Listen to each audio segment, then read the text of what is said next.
Bado sijamaliza mama. Na hata alikuwa akizungumza yule bwana kwamba mimi namsaliti, ni uongo. Sikuwahi kumsaliti hata siku moja mume wangu.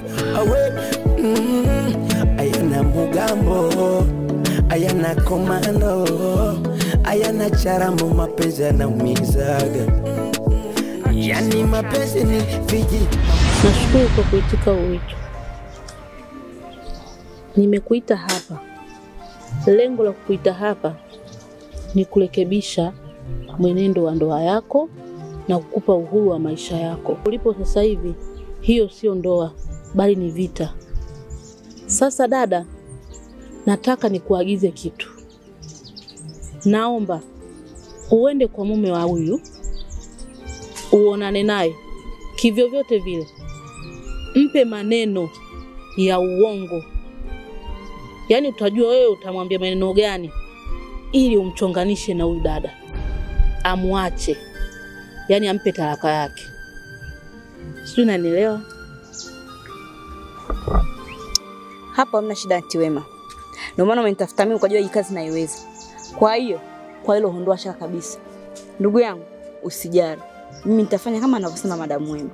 Nadhani unajua anapopata shida mdogo wetu hapa mtaani. Anateseka sana.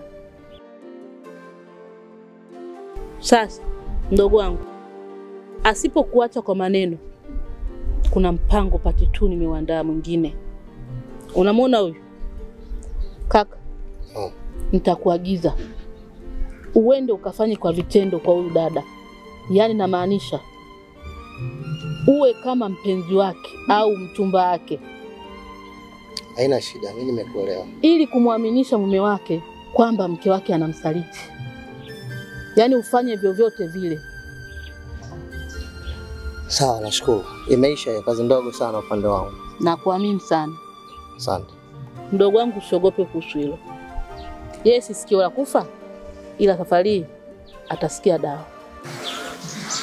Lakini dada, haitaleta shida yoyote. Usiogope. Upo na mimi, wala usijali. Siwezi kulizika eti unapata shida kila siku wewe kama ngoma. Haiwezekani bwana. Lazima tufanikiwe. Utapewa talaka yako. Na siku zote ukiingia kwenye uwanja wa vita ni kufa na kupona. Ila kwa hili na kuhakikishia mdogo wangu, sisi ni washindi wa hii vita. Amini hilo. Hai. Mbona talaka anatoa? Sawa. Wewe usijali kwa hivyo.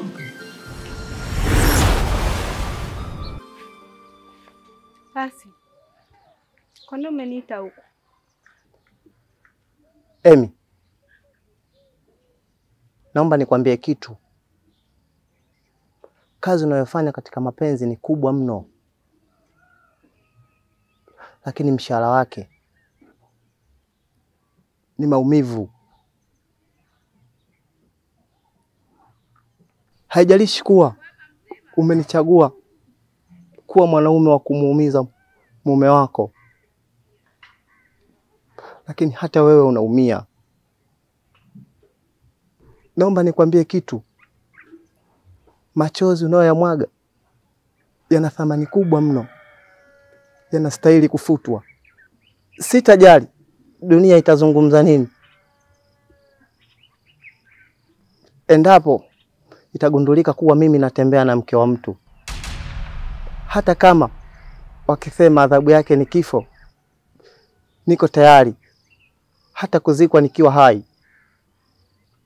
Nimeamua kujitoa muhanga kwako Emi. Nakupenda. Lasi. Hebu geuko nitazame. Niangalie.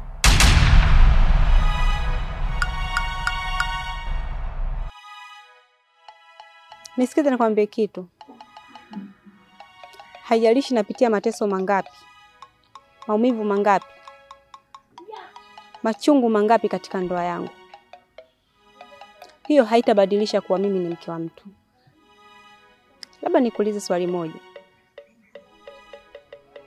unapata wapi ujasiri wa kumtongoza mke wa mtu?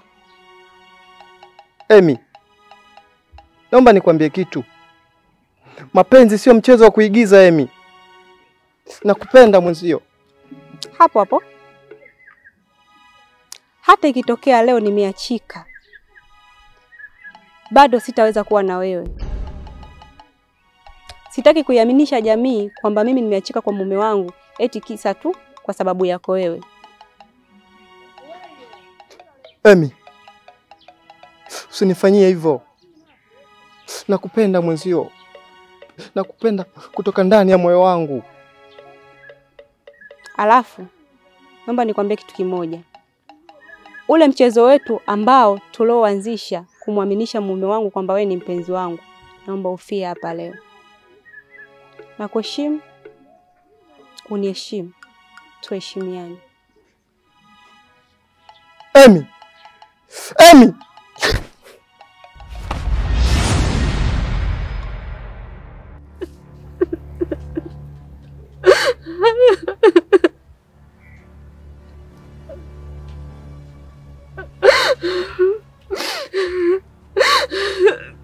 Wewe, ninachokitaka sasa hivi ukifanye.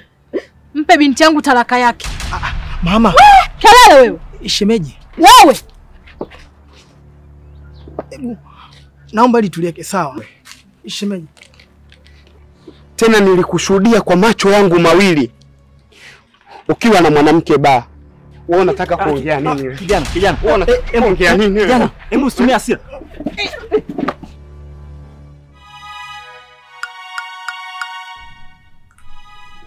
Ndugu yangu. Naam. Itakuwa mchoyo wa fadhila kama nitashindwa kusema neno asante. Kiukweli nilikuwa kwenye kiza kizito mno. Ila nashukuru ndugu yangu, angalau umenionyesha mwanga. Sikuelewi nini ambacho unamaanisha. Kwa sababu unaona tu unanipatia sifa ambazo sizifahamu. Unamaanisha nini ndugu yangu? Shemeji yangu ni chui aliyejiveka ngozi ya kondoo.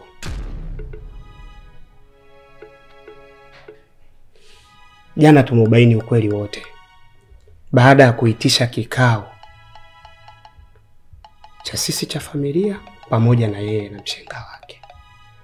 Yaliyozungumzika ni mabaya mno. Nashindwa hata kukueleza nini kilichojiri kwenye kikao kile. Kiukweli ana machafu mengi mno aliyekuwa akimfanyia dada yangu.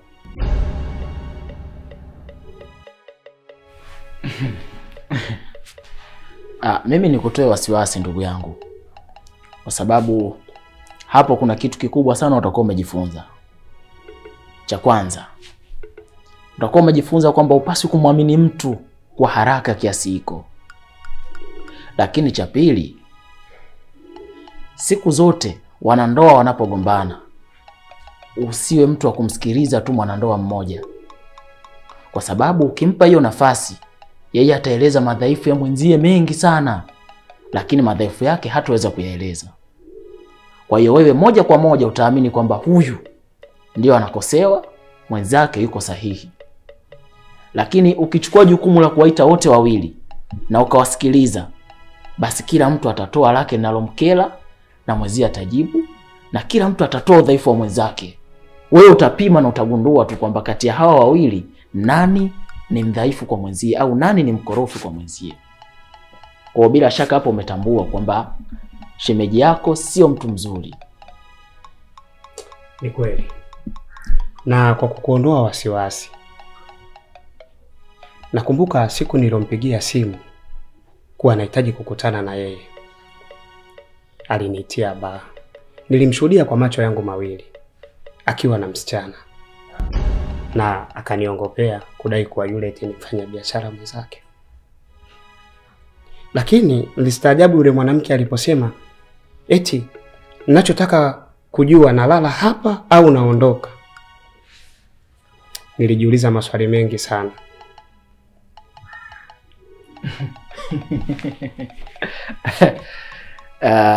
Ina maana ya kwamba mfanyakazi mwenzie ndio aseme kwamba analala hapa hapa unaondoka. Eh.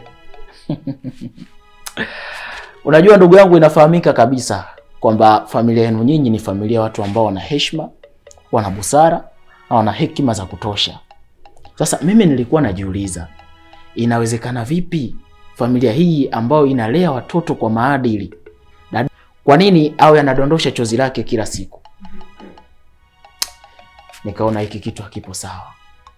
Kwa hiyo nikagundua kabisa kwamba dada yako hana hatia, isipokuwa shemeji yako ndio mkosefu. Kwa sababu mimi na rafiki yangu ambaye nafanya naye kazi huko ofisini, ni rafiki wa karibu mno na shemeji yako. Huwa wanaelezana vitu vingi tu. Kwa hiyo yule rafiki yangu anakujaga kwangu na ananieleza. Kwa hiyo licha tu ya mimi kuona dada yako kwamba hana hatia, lakini pia nilikuwa namfahamu shemeji yako kwa tabia nilizokuwa naelezwa na rafiki yangu. By the way, tuachane na hilo. Vipi kuhusiana na shambani? Unajua anahitaji kuwekeza pesa za kutosha pale kwa ajili ya kuitengeneza kesho yangu. Kitu kikubwa nahitaji usimamizi wako. Nahitaji pale akili yako yote uwekeze pale, usimamie vizuri ili mradi tupate mafanikio makubwa sana. Kwa sababu wanasema kwamba kilimo ni uti wa mgongo. Mimi labda nikuondoe wasiwasi juu ya hilo. Nadhani wewe ni rafiki yangu na sasa hivi tumekuwa zaidi ya ndugu. Hapo ni wewe tu ndugu yangu. Mimi nitahakikisha najitoa kimwili na akili ili kuhakikisha hili jambo linaenda. Kwa hiyo wewe uwekezaji wako ili hili jambo liende kwa haraka. Nafurahi kusikia hivyo. Unajua kilimo ndo kitu ambacho kimebeba maisha ya wanadamu wote katika huu ulimwengu. Si ndio? Yes. Alikuwa na uwezo, ningemwomba Rais Mama Samia afungwe mahakama mapenzi, nimechoka kuumizwa. Ila ndo sina vigezo, na muomba Muumba wa dunia, haya ninayoyapitia naumiza sio mchezo. Ona mapenzi alofanya Samsoni kwa Delila akanasa, ndo mapenzi alofanya kafungwa Babusea, mapenzi alofanya Kanumba kapotea kabisa, ndo mapenzi alofanya Kiimba ukunalia awe. Ayana Mugambo, ayana Komando, ayana Charambo, mapenzi yanaumizaga. Yani mapenzi ni Fiji mambo, mapenzi ni ayo gando, mapenzi ni vita na umiza.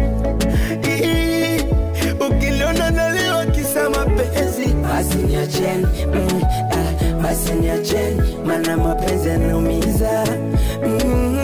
Basi niacheni, basi niacheni, basi niacheni, maana mapenzi yanaumiza.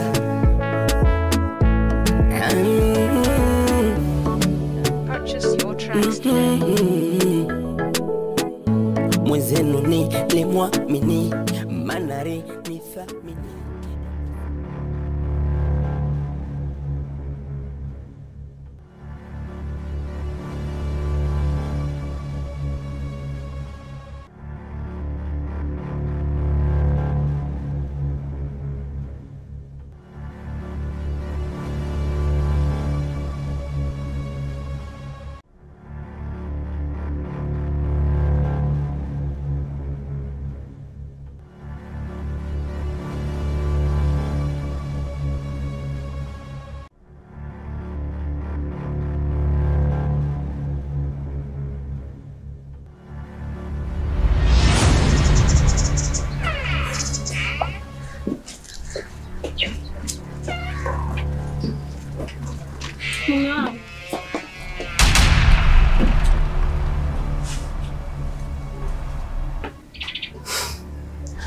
Mume wangu nini?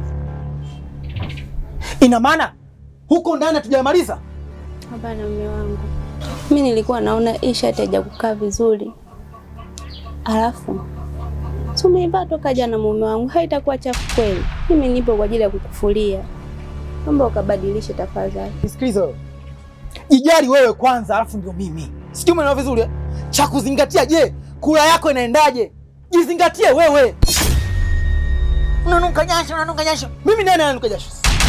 Umekuwa kila siku mtu wa kunisimanga. Kila siku umekuwa mtu wa kunitoa kasoro. Hivi ni lini utatokea utanisifia angalau kwa dakika chache?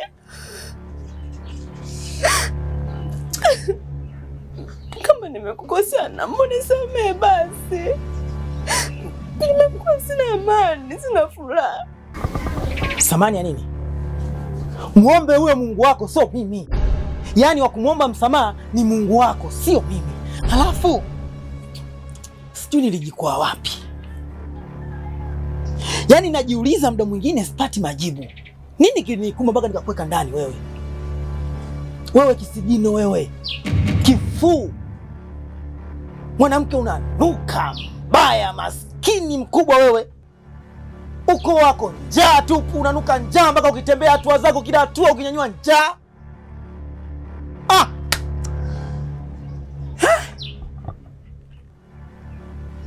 Muda mwingine nafikiria humu nani nimeweka dampo. Hivi kwa nini mimi? Kwa nini? Na ulivyojua kuniganda basi. Sura hivyo kuparama kiasi mume wangu. Mimi mwenyewe najisikia aibu kuwa na mwanamke kama wewe. Ni basi tu ndivyo ishatokea basi. Mume wangu. Wewe una hadhi ya kuwa na mwanamume kama mimi? Unachotakiwa kujua ni kwamba vitu vingine vimetokea kama ajali tu.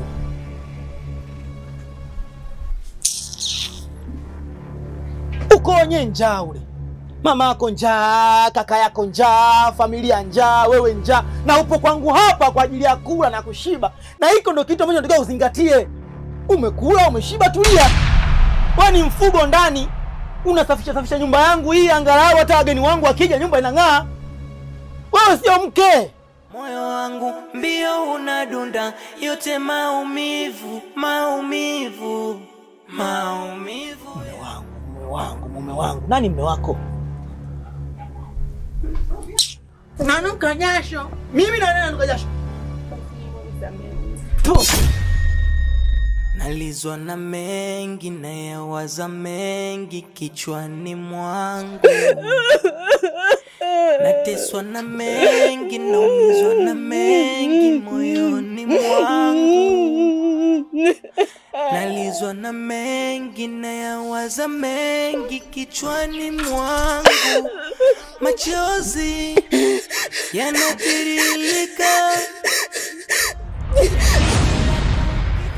Wagana uwezo ningemwomba Rais Mama Samia afungwe mahakama mapenzi, nimechoka kuumizwa ila ndo sina vigezo. Namwomba Muumba wa dunia, haya ninayoyapitia naumiza sio mchezo. Ona mapenzi alofanya Samsoni kwa Delila akanasa, ndo mapenzi alofanya kafungwa Babusea. Mapenzi alofanya Kanumba kapotea kabisa. Ndo mapenzi alofanya Kiimba ukunalia awe ayana mugambo.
Ombwa!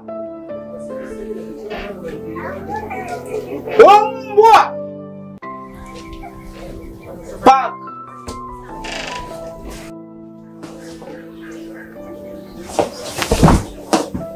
Na maskini za kupia maskini wote. Kakako maskini mtupu maskini sima kuwaje waje. Sima kuwaje waje hata sarewe.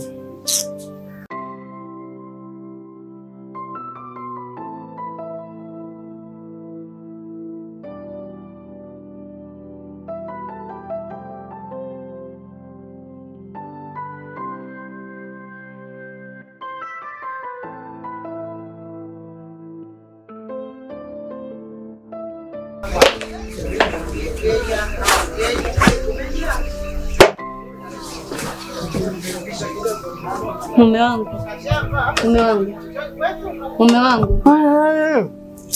Amka basi ndo kalale chumbani.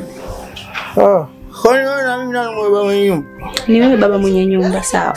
Twende chumbani basi ukalale mume wangu. Kumbuka hapa ni sebleni, wageni wakija hapa si aibu hii. Sasa aibu nini kati mimi ndo mwenye nyumba? Nakuomba mume wangu. Viatu vangu viko hivi hapa. Twende tu. Unajua gharama hivi viatu? Hivyo viatu mimi bei yake hata sijui babangu. Nakuwa maskini tu. Ndio mimi maskini, nimekubali mume wangu. Twende kalale ndani. Hafu. Nielewe basi. Gentleman, kuwa na adabu. Wewe ni gentleman, mimi naelewa. Sawa, twende. Maskini unakuja unajaza choo tu bure unajaza choo tu. Sawa, twende. Mna mwingine mwa matajiri. Emi, mke wangu, nimekukumbuka sana. Tena bado nakuhitaji sana. Pengo lako bado halijazibika. Ingawa ulikataa kuhama nchi na kupenda kutoka ndani ya uvungu wa moyo wangu. Emi, kuna haja ya kurudi na ni lazima urudi. Hakuna kinachoshindikana chini ya jua. Nalizwa na mengi na yawaza mengi kichwani mwangu. Nateswa na mengi naumizwa na mengi moyoni mwangu. Habari? Salama, tukwema. Na siku nyingi. Njema. Hivi umeona madhara ya kumtesa mkeo? Matokeo yake ni haya. Ona unapata shida sasa hivi. Yaani kama hauli. Maisha ni safari ndefu. Na hiyo safari inaanzishwa na binadamu. Binadamu ndio sisi. Ulichokuwa unamfanyia mkeo haukuwa sahihi kabisa. Umejaribu kuonywa na binadamu wenzio lakini bado ukawa unaona uko sahihi kwa ulichokuwa unakifanya. Unaona madhara yake. Ona unapopata shida. Kabisa dada, kichefuchefu kutapika. Na hayo ndo matapishi yenyewe. Wewe ni mnafiki. Hebu kaa kimya. Kakaangu, naomba ujifunze kitu kwa hili ulilofanya. Jifunze. Yaani mkeo ana wiki hii moja tu lakini ulivyoharibikiwa. Hata kuoga hapo ulipo sijui kama unaoga sasa hivi. Maana wale malaya uliokuwa unawatumia sasa hivi hawapo. Na kila mmoja anakuona kama kinyesi sasa hivi. Jirekebishe rafiki yangu. Pole ndugu yangu. Naomba ujifunze kwa hili. Nalizwa na mengi na yawaza mengi kichwani mwangu. Nateswa na mengi.